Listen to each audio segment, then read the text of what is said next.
Hello everyone.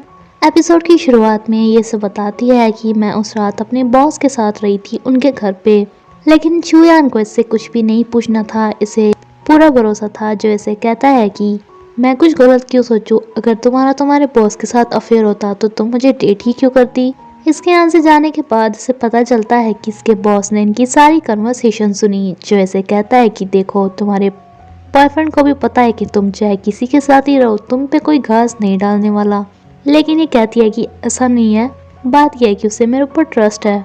ये चूयान के साथ घूमने जा रही थी, जिसे रास्ते में अपनी एक्स दिख जाती है एंड ये इसके पीछा करने के लिए कार पूरी स्पीड में दौड़ा देता है, जिसके चक्कर में बेचारी शिनयुन का ये बैंगल भी टूट गया था। जब इसकी एक्स इसके हाथों से निकल जाती है तो एकदम शिनयुन को शादी के लिए प्रपोज करता है, लेकिन ये इसे इनडायरेक्टली मना कर देती है बिकॉज इतनी जल्दी ये इससे शादी नहीं करना चाहती थी, अभी तो ये मिले ही थे।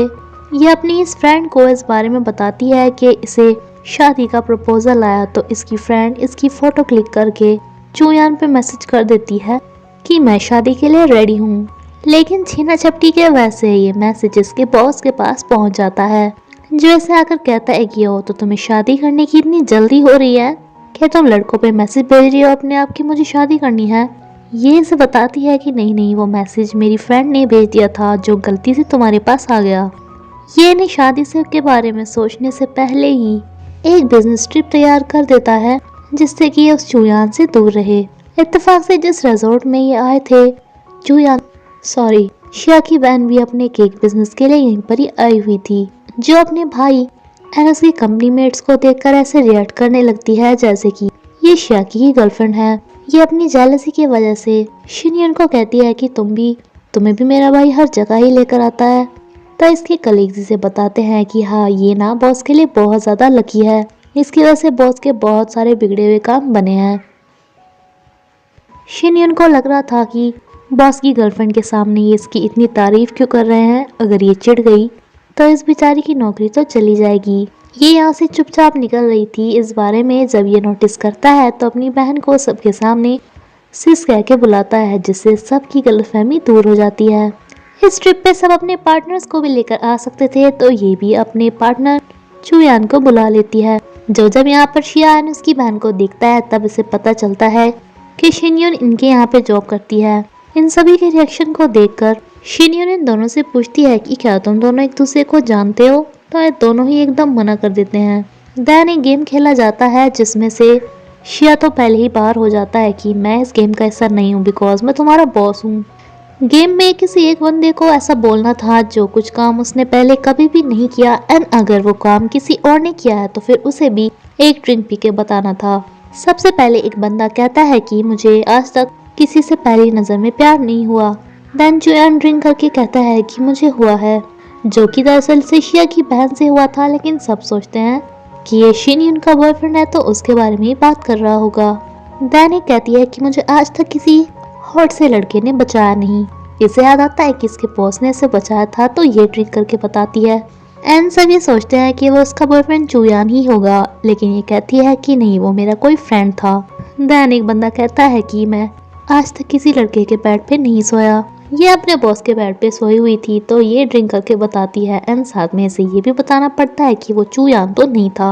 होटल में रूम्स काफी कम थे एंड जैसे कि ये दोनों गर्लफ्रेंड बॉयफ्रेंड थे तो ये एक ही रूम लेते हैं। शिनयुन की फ्रेंड्स तो इस दिन को इनकी फर्स्ट नाइट से कम नहीं सोच रही थी, जो इसे इतना ज्यादा रेडी करके भेज देती हैं रूम में। तभी इसे इसका बॉस देख लेता है, जिसकी बहन इसलिए शराबी कटुल हो गई थी कि आज इसका एक्स किसी और के साथ रूम में रहेगा। ये गुस्से में शिनयुन को बोलकर चला जाता है कि तुम बहुत अगली लग रही हो। इसे अपनी बॉस की बात पे विश्वास होता है एंड ये अपने पुराने वाले रूटीन में ही आ जाती है। इसका बॉयफ्रेंड इसके लिए माहौल बनाता है, जो कि अपनी रिलेशनशिप को बढ़ाने के लिए इसे किस करने ही वाला था कि इसे अपनी एक्स की याद आती है एंड ये ऐसा नहीं कर पाता। ये भी कहती है कि मुझे ना यहाँ पे थोड़ी घुटन फील हो रही है, इसलिए मैं बाहर जाकर आती हूँ। बाहर इसे फील होता है कि जैसे कोई इसका पीछा कर रहा है। ये इसे किक मारने ही वाली थी कि ये इसका बॉस था। इतने में इसे अपनी एक्स दिख जाती है जो कहीं जा रही थी, लेकिन ये इसे रोक लेता है। इसका बॉस इसे कहता है कि तुम उसके साथ फालतू में रिलेशनशिप में हो बिकॉज मुझे नहीं लगता कि तुम उससे प्यार करती हो। ये कहती है कि नहीं मैं उसे लाइक करती हूँ। तो ये कहता है कि अच्छा, अगर तुम उसे प्यार करोगी तो तुम्हें किसी और लड़के से डिस्ट्रैक्शन नहीं होगा, देन मेरे पास आने से तुम्हें कोई नर्वसनेस भी नहीं हो रही होगी। ये कहती है कि नहीं, हो नहीं रही। ये इसे किस करने ही वाला था, जिसपे ये भी अपनी आंखें बंद कर लेती है एंड ये कहता है कि देखो, अगर तुम उसे लाइक करती ना तो अभी तुम मुझे एक चाटा लगाती, लेकिन तुमने अपनी आंखें बंद कर ली, यानी कि तुम्हें मुझे किस करने में कोई प्रॉब्लम नहीं थी। ये कहती है कि ऐसा कुछ भी नहीं है एंड इस चक्कर में पानी में गिर जाती है। जब ये वापस आता है तो इसकी बहन अपने एक्स के साथ रोमांस कर रही थी।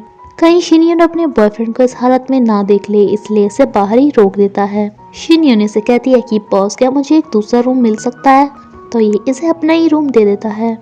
शिया की बहन का ये बेटा जो बहुत शरारती था, इसे चोट लग जाती है। जब इस बारे में इन दोनों को पता चलता है तो ये कहती है कि मुझे अभी घर जाना होगा। इसका बॉयफ्रेंड भी कहती है, जिसपे सोचती है कि तुम्हें क्यों, तो इसे झूठ में ही बोल देता है कि मेरी फैमिली में भी कुछ हो गया है एंड ये दोनों एक साथ टैक्सी लेकर चले जाते हैं। इसके बेटे के इलाज के लिए चुयान जल्दी से अपनी मॉम को बुलाता है, जो कि डॉक्टर थी, जो इस बच्चे का इलाज करके कहती है कि इसे मैंने ठीक कर दिया, इसका मतलब ये नहीं है कि मैं तुम्हारे रिश्ते के लिए मान गई हूँ। ये सभी अपने बिजनेस ट्रिप पे पेंटबॉल खेल रहे थे, जिसमें शिनयून को शूट होने से बचाने के चक्कर में ये इसे कवर करता है और अपने आप गिर जाता है। इन्हें शूट करने वाले सोचते हैं कि भाई बॉस को शायद कुछ हो गया है, लेकिन ये तो इसका गेम था एंड ये नहीं शूट कर देता है। लेकिन शिनयून कहती है कि तुम्हें पता है मुझे कितनी चिंता हो गई थी। ये कहता है कि सच में मुझे तुम्हें मेरी चिंता है क्या, तो ये कहती है कि हाँ, अगर तुम्हें मेरी वजह से कुछ हो जाता तो मेडिकल बिल्स तो मुझे ही पे करने पड़ते ना। रास्ते में इनके कलीग्स एक न्यूज़ पढ़ रहे थे कि एक लड़की ने इसलिए आत्महत्या कर ली बिकॉज उसे पता चला कि उसका बॉयफ्रेंड उसे धोखा देकर अब तक अपने एक्स के साथ ही डेट कर रहा है। ये सोचता है कि बेचारी शिनयून का भी यही हाल ना हो जाए कभी। इसे शिनयून के लिए बुरा लगता है एंड ये हॉस्पिटल में जाते ही चुयान से कहता है कि आखिर तुम्हारी गर्लफ्रेंड कौन है। ये कहता है कि शिनयून। तो शिया कहता है कि फिर मेरी बहन के साथ क्यों हो तुम। ये कहता है कि मुझे थोड़ा टाइम दो, उसके बाद सब कुछ ठीक हो जाएगा। तभी इसे अपनी एक ज़रूरी मीटिंग याद आती है। ये अपने असिस्टेंट को यहाँ पर लैपटॉप लेकर बुलाता है, लेकिन इसके असिस्टेंट को एकदम इमरजेंसी आ जाती है एंड ये अपनी जगह शिनयून को ही यहाँ पर भेज देती है। जब इसे पता चलता है कि शिनयून यहाँ पर आ रही है एंड वो देखेगी कि उसका बॉयफ्रेंड भी इस हॉस्पिटल में क्या कर रहा है, तो ये इसे फ़ोन करके कहता है कि तुम नीचे ही रहो, मैं नीचे ही आ जाऊँगा। लेकिन इसकी टक्कर एक स्ट्रेंजर से लगती है जो इसे अजीब तरीके से घूर रहा था। इसका बॉस इसके पास आ जाता है एंड जिस रास्ते से चुयान जा रहा था तो ये इसे अपोजिट रास्ते से बाहर का रास्ता दिखाता है। लेकिन जब ये यहाँ से टैक्सी करके जा रही थी तो ये अपने बॉयफ्रेंड को यहाँ पर देख ही लेती है, जो इससे पूछती है कि ये यहाँ पर कैसे।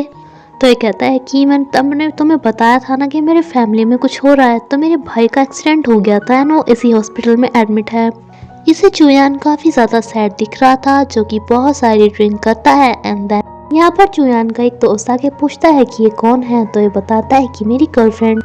तो ये कहता है कि अच्छा है, इस बेचारे को उस बैड रिलेशनशिप से बाहर निकालने में हेल्प करो। इसे समझ में नहीं आ पाता है, इस बंदे की गर्लफ्रेंड इसे ले जाती है ये बोल कर कि इसने ड्रिंक की हुई है, तो कुछ भी बोल रहा है। इसे अपने साथ लिए बिना ही यहाँ से चला जाता है। शिनयून अपने बॉस के साथ एक कॉन्फ्रेंस में आती है, जहाँ पर एक बंदा इसकी नॉलेज को देखकर काफी इम्प्रेस होता है एंड इसे अपनी कंपनी में लेना चाहता था, लेकिन ये इसे साफ मना कर देती है। इस मीटिंग में ही अपने बॉस के वजह से ये अपने फेवरेट कार्टूनिस्ट से मिलती है, जिसे मिलकर ये बागबान हो गई थी। उसने इससे हाथ भी मिलाया था, तो ये अब अपने हाथों से खाना भी नहीं खा रही थी कि नहीं, उनके हाथों का स्पर्श मेरे हाथ से गायब हो जाएगा। जब इसे खाना ही पड़ जाता है तो ये अपने हाथ अपने बॉस को रब करके कहती है कि अभी मैं उनका स्पर्श आपके हाथों में डाल रही हूँ, बाद मुझे वापस कर देना।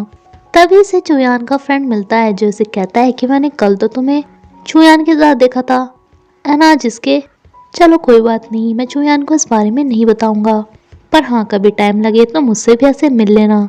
ये कहती है कि मैं इस टाइप की नहीं हूँ एंड इसका बॉस भी इस बंदे को डांट कर यहाँ से भगा देता है। इसे पता चलता है कि चुयान इसके बेटे को देखने के लिए डेली हॉस्पिटल में आता है।